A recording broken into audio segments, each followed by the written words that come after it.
Hi, hello. Do you hear me? Yeah, okay. I actually will, I think, lose this because it's very strange listening to yourself all the time, at least for me.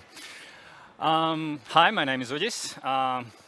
I will talk about corporates, about big companies, how it works, what's the difference between startups and big corporations. And yeah, as I'm coming from SEB Bank, it's a heavily regulated company and industry. I think that there might be also some extremes, and there are kind of based on different corporations. There are, of course, different extremes, but there are some common rules to look out before you reach out and what to prepare for, what to be ready for, and how to act when you are inside already the organization working together with the corporates and what to expect. So you have the idea, you have the pitch deck, you have the dream team, and you have the market fit product already, right? So now all you need or you want is the big customer who will use it, promote it, and generate an income stream from you, right? So, but there are two sides: what you want from the big corporate customers and what you want from, or what big corporate customers want from you, actually. So you have, you want to have this corporate client that gives approval that yes, this company is legit, the solution works, it's safe, and you can be promoted further, grow further, expand your business. But also corporates want to be first-ish in the industry. There are, of course, different scenarios, but one is for sure that no big corporation wants to risk with their brand, so they want a solution that works, that has been tested, and in general, they want to be kind of the first, at least the big ones who can use it for promotion, expanding their client base, and so on. So, but together we have to get to the first meeting. So, first meeting, first things to do, of course, you research. You research the company, you research what are their pain points, what is the user feedback about them, how can you integrate, how can you help them, and how they work. Maybe even what's their tech stack. Find the people who you want to talk with. And then what you do, you go to LinkedIn, send a sales pitch right to the person, that's it. That's not it. I assume that also you have quite a lot of messages in LinkedIn promoting some services, wanting to have a meeting just to tell something. And I don't want to diminish LinkedIn. I think it's still a good place to reach out, to find. But at the same time, it's important to get the response also from the customer back. So it's good to reach out before already and then kind of follow up in LinkedIn. But you can also do the first introduction. Nothing beats, I know some people who know some people, because then you get this, even if you don't know the main people who will take the decision, you can get this foot in the doorstep. You can at least set up the first call, meeting in person or whatever, because like everybody of us like have several people around us that we know, they know further. So it's, especially if we're looking like Baltics even, like it's like a couple of handshakes away usually to get to the person, at least to get in the company, to get this foot in the doorstep and to arrange this meeting and discussions. And then go and meet the company, but not in the meeting. So one thing is you might even not get like the correct person, or you don't have this who knows some person who knows some people, but big corporations are usually participating in conferences, that being the case here as well. They are organizing events, job fairs, whatever you have the option to get the first touch with somebody from the company, it also works, because usually the same thing like job fairs. There will be somebody representing, for example, SEB, and they won't be the person you need for the meeting, but they know some people in the bank, so they again can help to support you to get in touch and get the first interaction and meeting. So you got the yes, first yes for the meeting. What does it mean? It definitely means that it doesn't start tomorrow immediately. When you get this yes for the meeting, be discreet. There have been, especially with big international corporations, there have been cases when you start bragging on LinkedIn, oh, I will get this meeting, we will go and have a discussion, how we can cooperate and improve there and use the solution, blah, blah, blah, blah, blah. Actually, the meeting got canceled because they weren't discreet and they actually let know the competitors or somebody else that you actually are thinking that way. So remember, be discreet about the first meeting because you don't know how it will go anyways. Be prepared that in the first meeting most probably won't be the right people.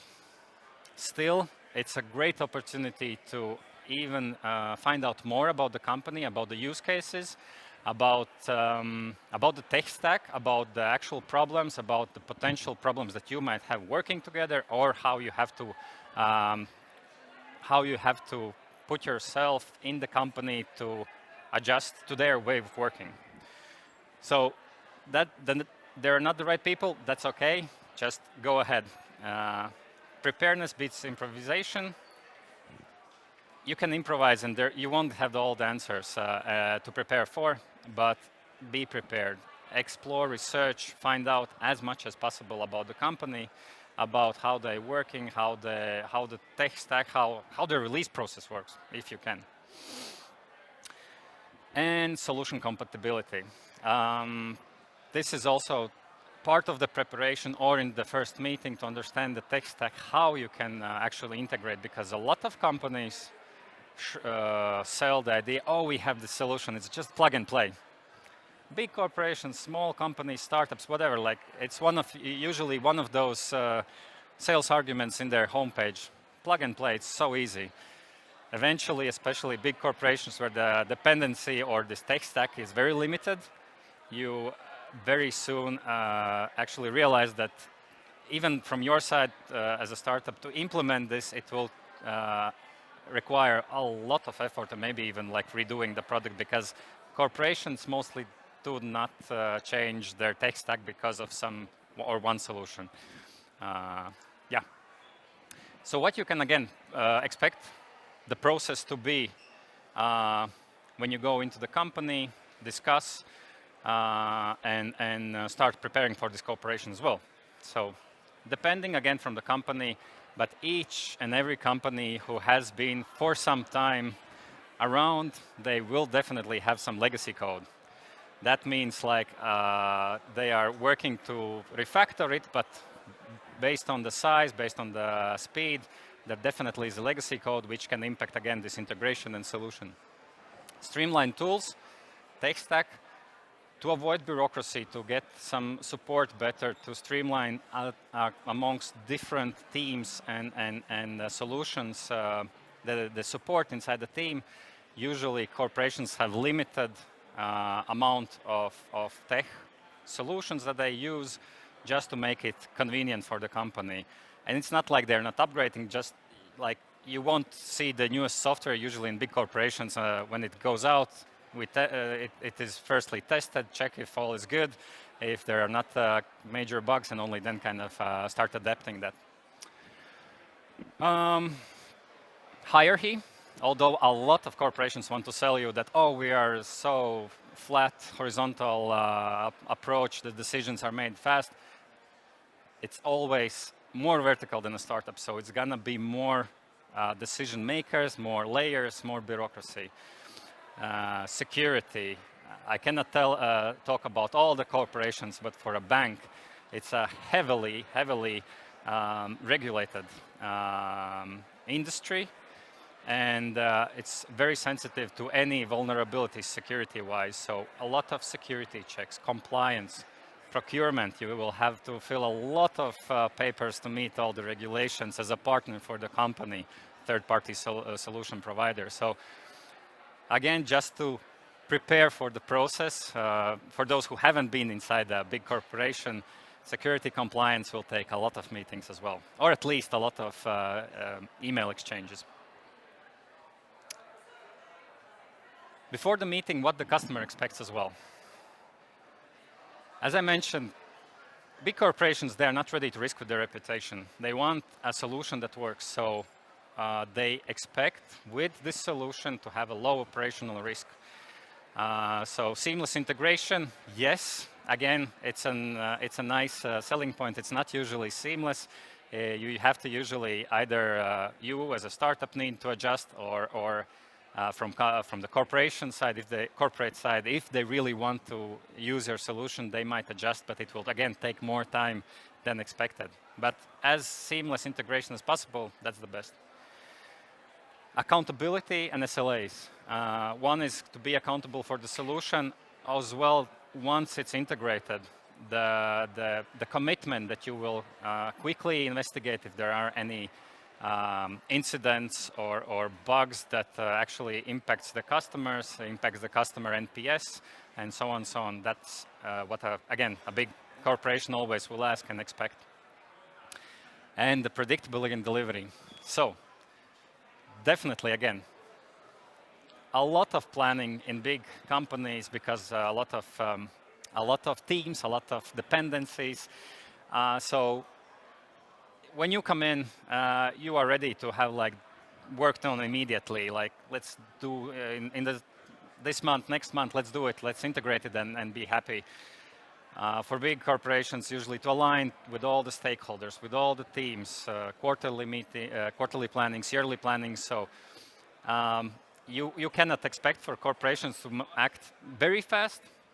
It's not like they are specifically kind of taking more time, but from you it will be agreed that like this and expected this delivery is as agreed, because then if it kind of moves to the next quarter, then again a lot of bureaucracy in the company just to kind of align with other teams, dependencies, etc.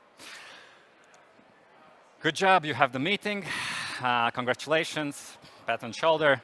Again, remember, it might be good one. Somebody is really happy about the meeting, so thank you. The meeting, again, remember, it might be that there is not the right person. That's okay. Use it to find out more about the customer, about the company, about the use cases, about problems that you can solve with your solution. You don't have already the foot, but you have like half of your body inside the door to kind of work with this customer. Don't forget to have this sales pitch, quite short actually, to the point, and also send afterwards to this meeting group, because there might not be the right persons, but this presentation, this sales pitch will travel around the organization quite heavily if they are interested. So definitely don't forget about that. Small thing, but don't forget. The timelines. I have touched upon this already, but startup timeline is not corporate timeline. Of course, it depends from company to company, but you have to be patient and prepared. Even before starting working together, you might have a lot of additional meetings talking about how we can implement for the use cases. What's the technical implementation? So you won't have like one meeting with all the impacted people in one meeting, and it's going to be one meeting after another. We have discussion inside the organization. Okay, we have this question, so let's have a meeting. Or, of course, it might be Teams or Slack or whatever, but like usually this is a process as well. Documentations, communication activities, potential, etc. So all about this even before you start working together. So how it is working with corporate customers. So imagine you, again, congratulations, you have landed the deal, you start working, you start integrating. Very important, keep promises. If you say about the timeline, about people who will support, about other things, keep the promises and show up. Be patient. It's still, although it is getting better, the corporates are also getting flatter. The decisions are made quicker, the solutions are better, the tech stack is improving. It's still not a startup timeline, it's still not a startup approach. Be patient. It's all going to work out. Support and improve. Again, a lot of times it's not a plug-and-play situation by different channels, different products, how you want to combine, use, etc. You might need either support with consultation, how it should be done, or set up some additional things, or maybe if you are flexible, even improve on your product additional features or values.